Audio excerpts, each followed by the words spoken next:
That is a stupid idea. I don't even know. Here's how this thing's gonna play out. It's further now. I shot the hell out of that guy, huh?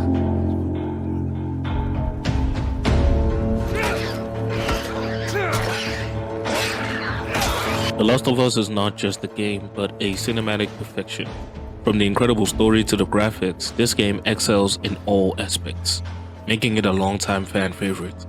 From the beginning, there were high expectations and the game met them all with its realistic tone and satisfying gameplay mechanics. Naughty Dog cemented themselves as Sony's #1 developer after the success of this game, I'm pretty sure. Contributing to its success is the story, which follows two apocalyptic survivors as they travel across the zombie-infested environment. The gameplay mechanics are also highly engaging and never miss a beat, immersing you in the action. While traveling and fighting zombies, Joel and Ellie encounter various enemies, including the fungus-infected clickers and runners, as well as other human beings who are out to rob them or just do something worse with them. You gonna chop me up into tiny pieces?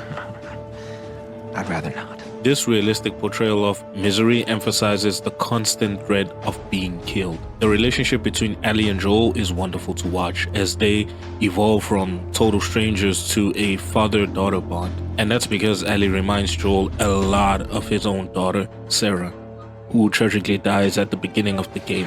I'm gonna pick you up.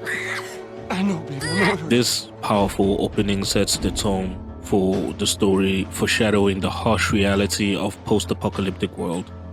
The graphics are impressive, especially the PS5 Definitive Edition, or should I say remake. The environment, particularly the apocalyptic outside world, is breathtakingly detailed. It looks so real that you can even see particles in the air when characters traverse in the areas where there is spores. The character models are equally well crafted. Every dirt on their clothes is visible, further emphasizing the survival aspect of the game. This game has had an impressive run, being remastered twice without any complaints, which speaks volumes about its popularity in the gaming community. You can definitely tell its beloved nature and how Naughty Dog handled remaking the PS5 version and adding more details to it instead of just remastering it. Giving other franchises tried this idea and it didn't necessarily work out for them. I'm looking at you, Rockstar, with your so-called Definitive Edition. Bruh. In this video, I'll compare the PS4 and PS5 version, giving my perspective on all contributing factors to the game's success and why it's still highly regarded as one of the best survival horror games of all time.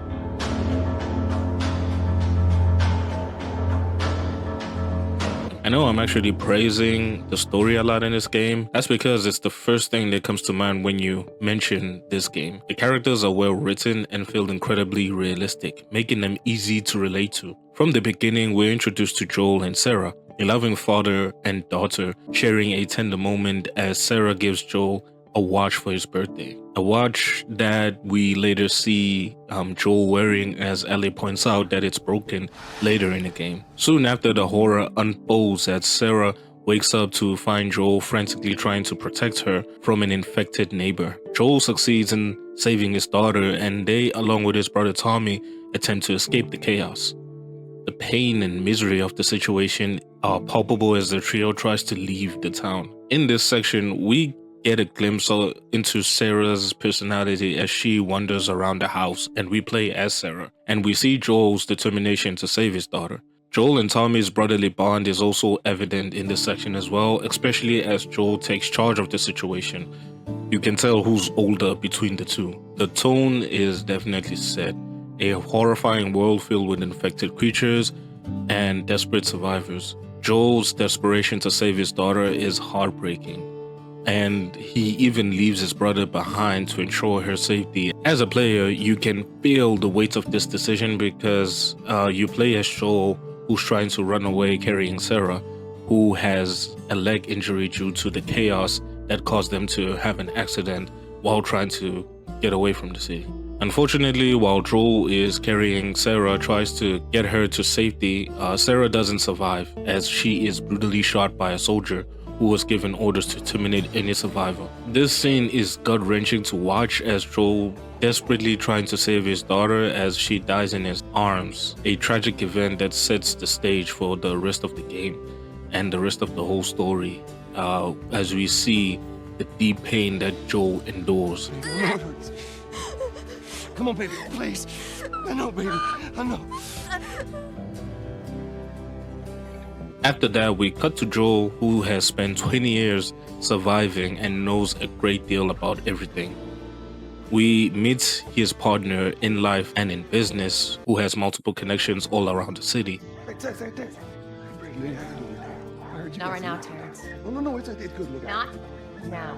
Her relationship with Joel is never fully explained at all, but you can tell that they probably are dating, I would say. Also, they do business together. That's more evident than whatever relationship that they have, but they do business together in the city of Boston. We hear them being mentioned that they smuggle people and they smuggle something, or they do something illegally, but they actually do whatever it is they have to do in order to survive. They are introduced to Ellie by Marlene, who is a leader of the group called Fireflies, who are fighting against the government and trying to actually do things on their own to try and get people to survive or just do things by themselves. Technically the rebels of this apocalyptic world. So Marlene hires them to help her smuggle Ellie, as that's a part of their profession.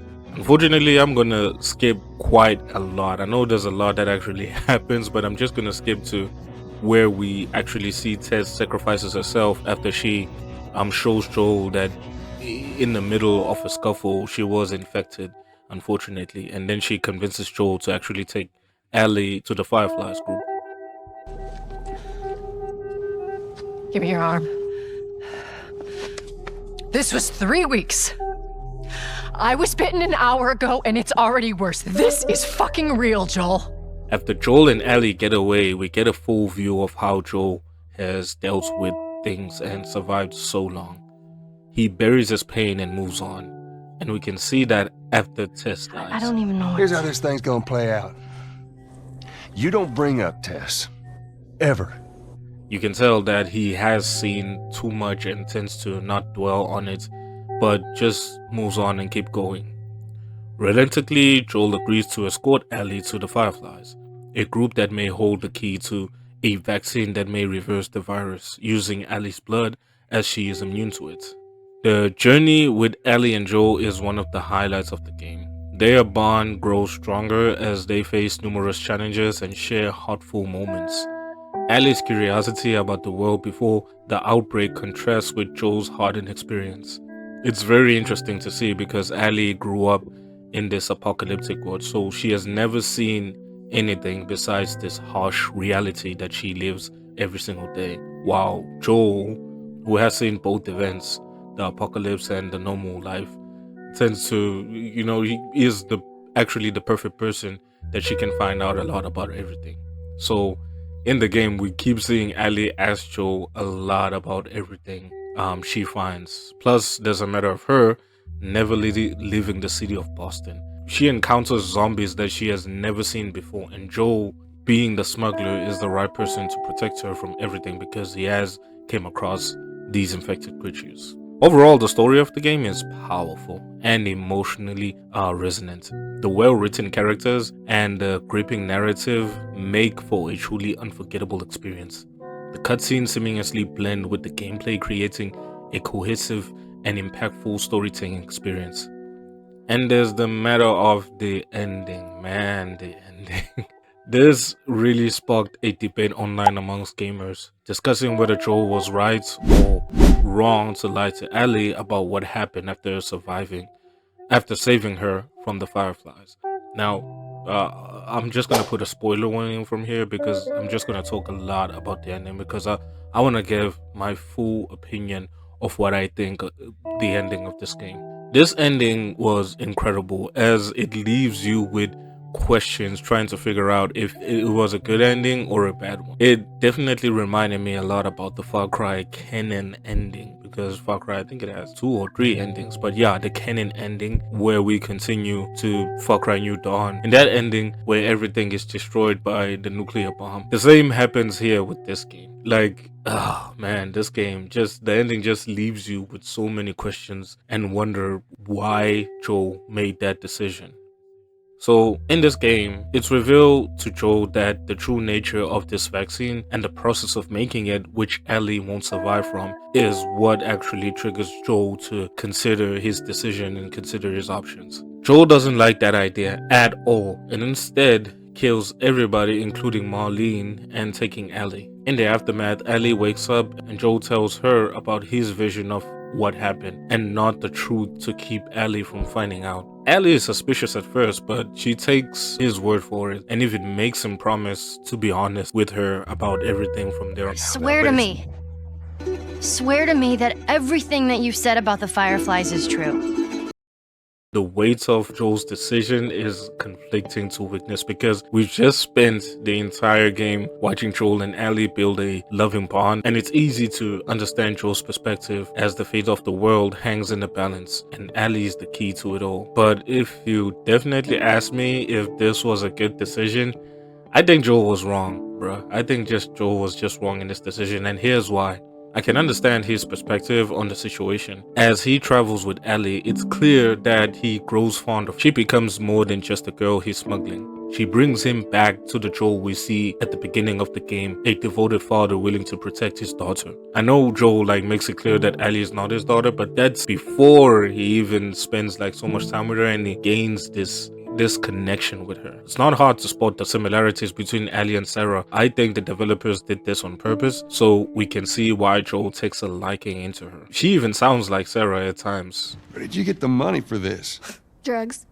I sell hardcore drugs. The pain of losing his daughter was too great. So after developing a relationship with Ellie that is quite similar to his daughter, it sparks a hopeful connection that he lost long time ago, and it's not easy to let that go. Ellie has lost people too. They've either abandoned her or died from the virus. We get to see a glimpse of this in the Left Behind DLC that tells us exactly how Ellie got bit.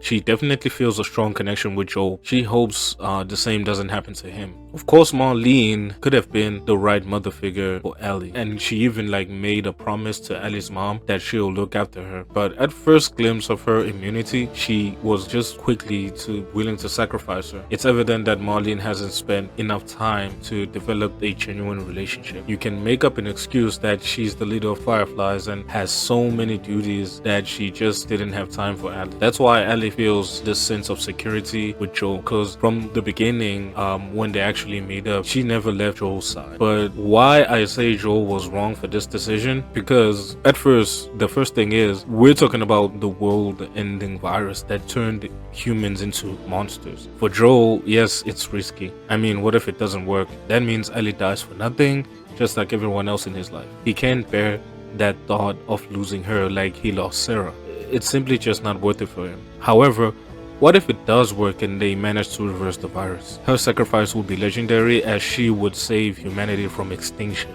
You could argue that Joel just wanted Ellie to be safe and that they could have found another way to ensure her survival while still producing the vaccine. But unfortunately, with less experienced medical scientists and fewer resources, it might be difficult and time consuming to find ways to preserve her life. Plus, Ellie won't live forever. It's a now or never situation basically. It's easy to sympathize with Joel, but at the same time, it sounds selfish. Ellie's sacrifice for the fate of the world is a calculated risk. Even if the vaccine doesn't work, it's still worth a try, bro. Rather than just leaving things the way they are. Joel is mainly just thinking about himself and his journey with Ellie and whatever it is that they both went through. So to me, he was definitely wrong for making this decision. I struggled for a long time with surviving.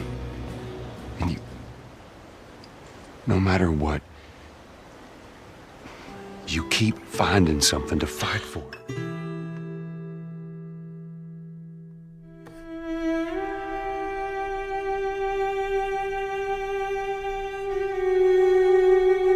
The gameplay is highly engaging, and the infected AI contributes a lot to the realism of this game. As a horror survival game like Resident Evil, you must explore and find weapons and collect items and craft resources to protect Joel. The crafting system is simple and effective, but there are some cases where I feel like some crafting resources were not actually necessary, like the crafting speed upgrade and the healing speed upgrade, which were kind of useless in most of the game, because I usually do some crafting when I'm not in a hurry, like when I'm in a very brief moment and everything is calmed down, so you don't actually need that in tight situations. But I know we don't have the same playstyle, so for some of the gamers it might actually be useful. I played the PS4 version first and then upgraded to the PS5. The PS5 version has a different layout but feels similar to the PS4. I prefer the PS5 layout because it just feels modern and has added features like the haptic feedback that adds a new dimension to the experience. I also like the fact that the game doesn't overwhelm you with instructions, but it gradually introduces you to the mechanics as you progress. They give you hints with some tutorials that also give you an opportunity to explore and experiment the game without feeling lost. Even though at times I did feel lost in some sort of way and just didn't have any sense of direction with the lack of a map, but the game provides hints to point you to the right direction. Also, when you die, you receive helpful hints about what went wrong, and which encourages you to experiment and learn from your mistakes so you can do better when you come back. These hints were extremely helpful in tight situations because it gave out a lot about what to use to distract and defeat the enemies. Joel has an ability, which is the listening ability, that lets you sneak past and eliminate enemies. It's quite useful as you get a sense of where the enemy is and how you're gonna approach them. This was very effective on the infected, as the infected clickers are blind but can sense your presence, so you can use objects to distract them and sneak away from the area. If you can sneak away from the infected like the clickers, it's best you do so, because fighting them ain't easy, bro. Most cases, I think the game requires you to just kill every infected on sight and continue so you can explore the area without any fear. So when you actually fight clickers, you need a weapon. You need a gun, or you need a weapon like a bat or whatever it is that you're gonna find, because melee don't actually work with the clickers and with other strong infected creatures that you found in the game. Inventory management is crucial, as you must balance ammo and resources. You need to be sure and scavenge the area before moving on to another area so you can have enough resources at your disposal. This also puts the realism into place as you put yourself into your character's shoes and learn to survive. The game keeps you on the edge, bruh. You never know what dangers might lurk around the corner. Besides infected enemies, you encounter human hunters who are just as deadly. These enemies are intelligent and require a different strategy to defeat. My approach with these enemies was always to shoot first and ask questions later.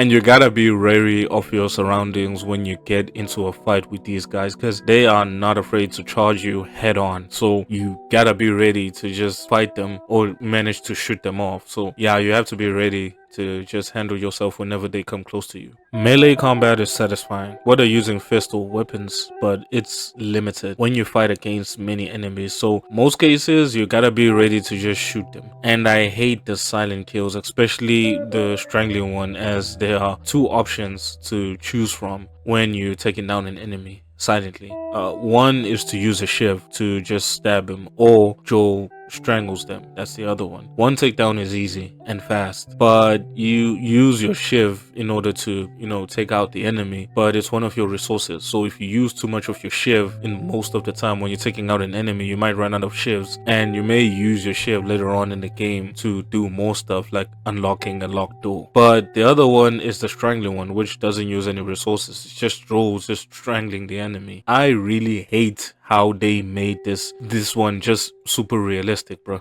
and it just feels fucking time consuming as you just watch Joel strangle this enemy, try to get him to the floor. It's just super fucked up to watch. And also, it gets repetitive over time. But those are the actual two options to do when you just have to take out an enemy silently. In most cases, I take out 2 or 3 enemies and then I just shoot the rest of them, you know, just to limit the count of how many enemies to actually look for in that certain area. The game mechanics immerse you in the world and the constant dread keeping you alert.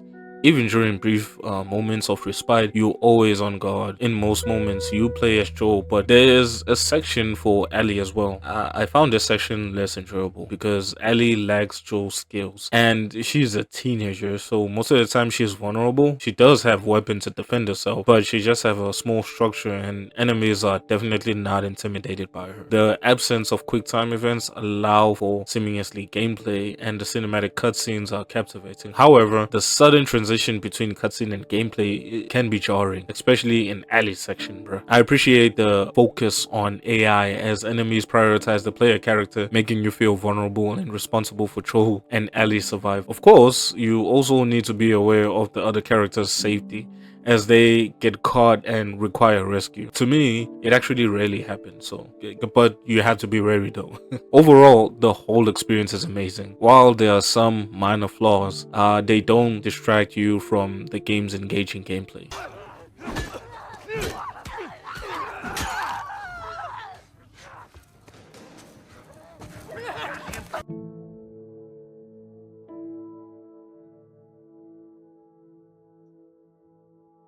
The PS5 version of the game truly excels in its visual fidelity. Compared to the PS4 remaster, the enhanced details in the environments and the character models are striking. The infected, in particular, look terrifying with the level of detail. Their grotesque forms and disturbing movements are both horrifying and fascinating. However, the most impressive aspect in the portrayal of this apocalyptic world is the environment itself. The rain-soaked broken streets and overgrown grass pushing through concrete creates a highly realistic and haunting atmosphere. The attention to detail is incredible. From the subtle weathering effects on buildings to the realistic lighting and shadows. Even the airborne spores is definitely visible as particles when Joel enters the infected area. That adds to the immersive experience. The game's use of advanced lighting techniques such as ray tracing further enhances the visual experience. The realistic reflections on wet surfaces and the dynamic lighting create a stunning visual spectacle. Every element just contributes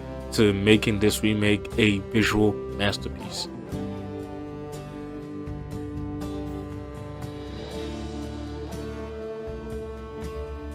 Ultimately, the game is amazing, from the sound design to the graphics and the immersive gameplay. The improvements from the PS4 version to the PS5 remake are very noticeable, with many added details. We see the powerhouse performance of the PS5 in terms of graphics and overall experience. The story of The Last of Us is a highlight that makes the entire experience enjoyable. I played this game primarily because of the story and what I've seen and heard on the internet, and I definitely wasn't disappointed. The game left me with I just wanted to experience more, especially when I actually saw the ending part, because I just wanted to see what will happen next after, you know, Joel makes that whole decision and then the game ends there. Which I'm gonna be playing The Last of Us Part 2 real soon.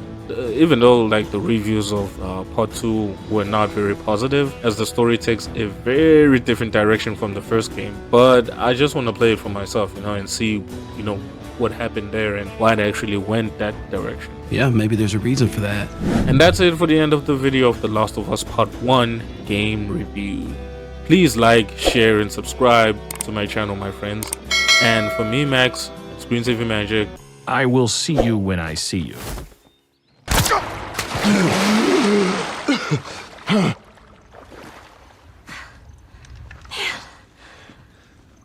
I shot the hell out of that guy, huh?